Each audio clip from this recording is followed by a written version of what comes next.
buenos días. La protección de los derechos de nuestros niños, niñas y adolescentes provoca la sensibilidad de lo más sagrado que tenemos en la sociedad, la familia, con ese carácter particular de lo que todo el mundo quiere proteger hasta el final, sus hijos. Razón por la que hoy vamos a iniciar el día presentando ya íntegramente lo que ha sido el resultado de nuestra investigación sobre el caso Pederasta Disfrazado.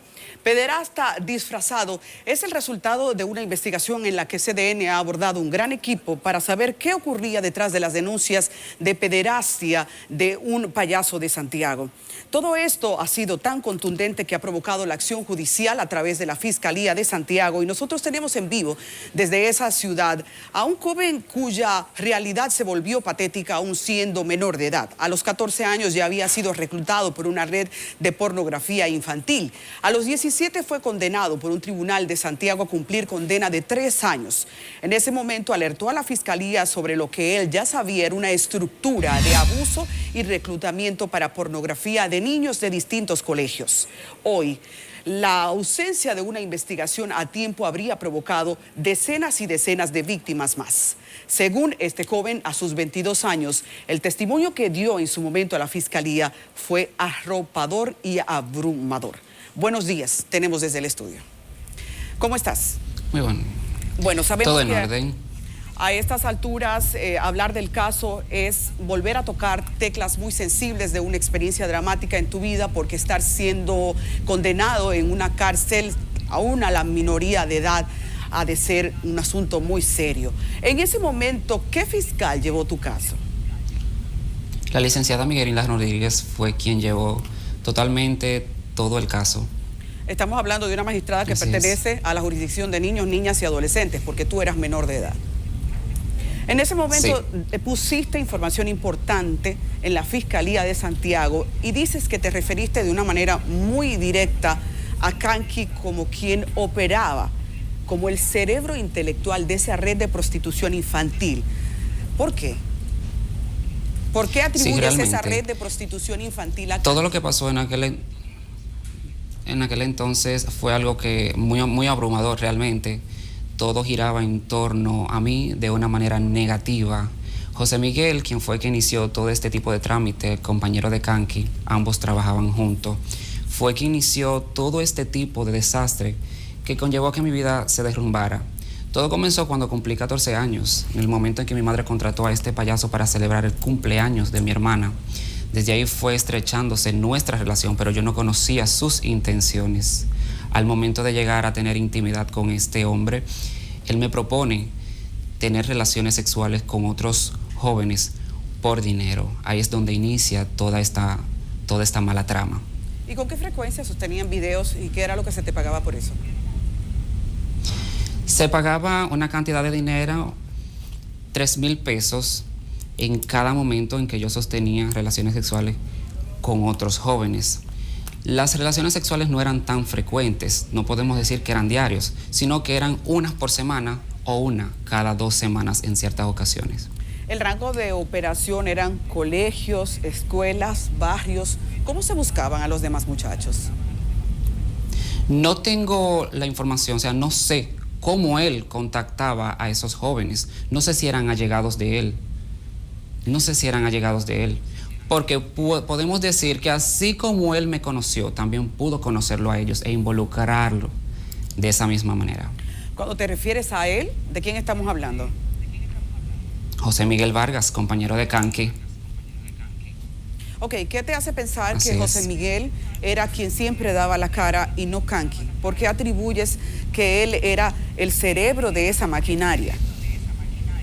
Sabemos que Kanki no va a estar dando la cara de manera directa ante todo. Ahora, como él tenía su intermediario, José Miguel, el cual trabajaba con él en el programa, y su hijo también me había comentado que fue él quien me confirmó que su padre trabaja con Kanki, es ahí donde yo me refiero a que él se vincula de manera directa con relación a Kanki. Todo. ¿Qué pasó con la información que diste a la Fiscalía?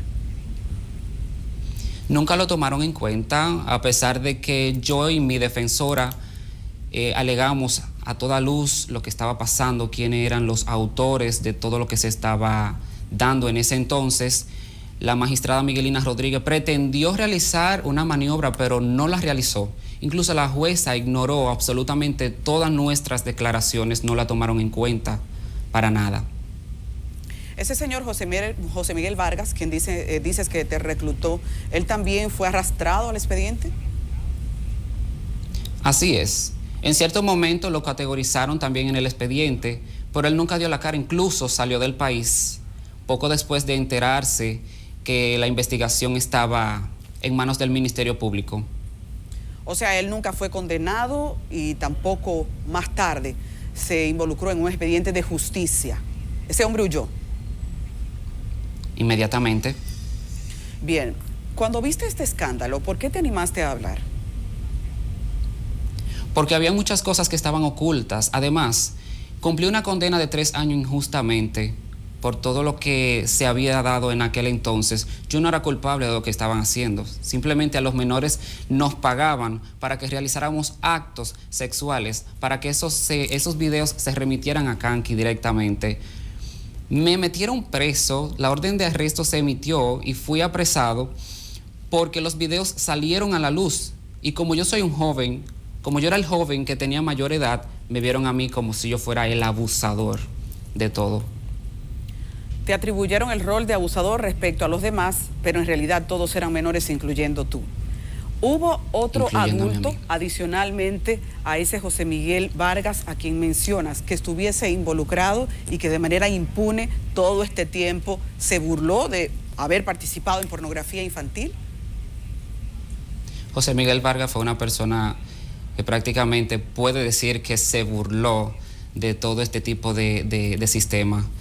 Al igual que Kanky, José Miguel Vargas es una persona que maneja dinero, se maneja en el medio, aunque actualmente ya no lo esté.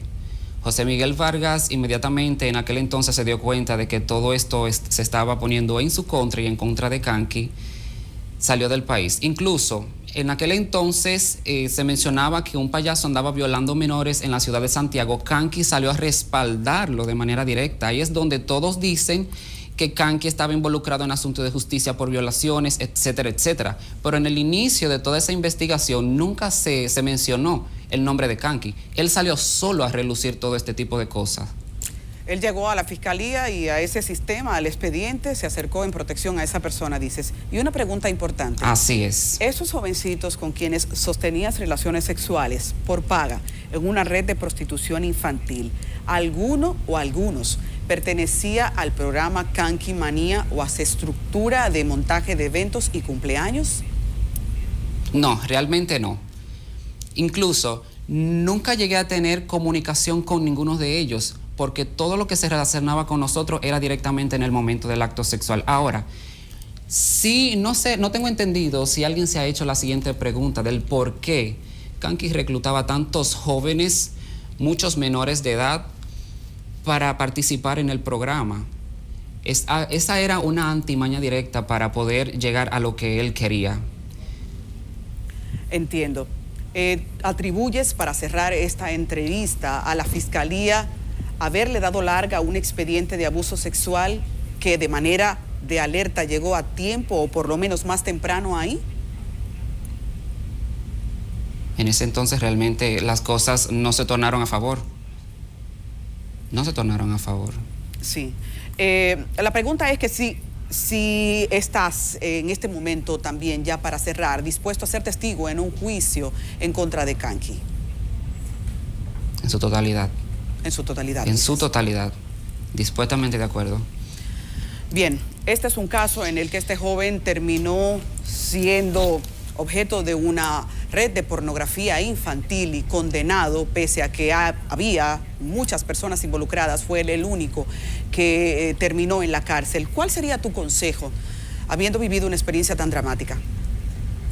No podemos confiar en todo el mundo. No podemos dejarnos llevar del dinero, no podemos dejarnos llevar de que somos jóvenes y podemos vivir la vida a plenitud y como nos guste, como podamos querer. Tenemos que saber bien discernir, porque hay cosas que pueden parecer buenas, pero al final terminan siendo los peores caminos. Entiendo. Muchísimas gracias por este apoyo. Reconocemos Reconocemos el valor de tu honestidad y de estar abierto a colaborar con un expediente social de este impacto. Así que a ustedes también decir que hoy a las 7 presentamos de manera íntegra los resultados de la investigación en la que diferentes personas afectadas por esta estructura atribuyen a Kanki haber sido objeto de abuso infantil en diferentes formas. Todo esto ha dado paso a un expediente judicial importante por la contundencia de sus hechos. Cantidad de familias han sido también arrastradas al abuso que esto significa. Para los fines, a esta hora ya hay emitida una orden de arresto y la plataforma Teleuniverso Canal 29 ha dicho que preventivamente, respaldando la investigación del Ministerio Público, ha sacado de la plataforma de su parrilla de programación a Kanki Manía. Es un expediente que resume más de 10 años de posible abuso sexual a jóvenes que narran dramáticas experiencias. Continuamos con Enfoque Matinal.